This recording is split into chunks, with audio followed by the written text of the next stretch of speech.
మనం చర్చికి వెళ్తాం, పాస్టర్ గారు కాస్త లేట్ అయితే వాచ్ చూసుకుంటాం.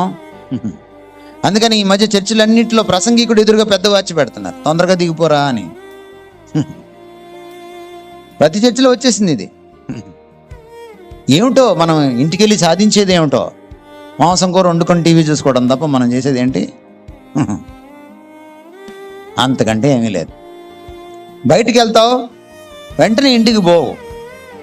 వదినా ఈ నగెక్కడ కొన్నావు, ఈ చీర ఎప్పుడు కొన్నావు, కొత్త కారా, మీ అబ్బాయిని ఎక్కడ చేర్పించావు, ఇదే లోకాభిరామైన తప్ప ఏముండదు. మీకు వాక్యం ఎలా ప్రభావం చూపిస్తుంది? చూపించదు మీకు వాక్యం. మీరు ఇంకొక 1000 సంవత్సరాలు బ్రతికినా మీరు ఇలాగే ఉంటారు, ఇలాగే ఉంటారు. మీకు ప్రపంచ ప్రఖ్యాతిగాంచిన టాప్ థియోలాజియన్ బైబిల్ టీచర్ వచ్చి చెప్పినా కూడా మీరు ఇలాగే ఉంటారు. ఎందుకంటే అసలు లోపలికి వెళ్తే కదా.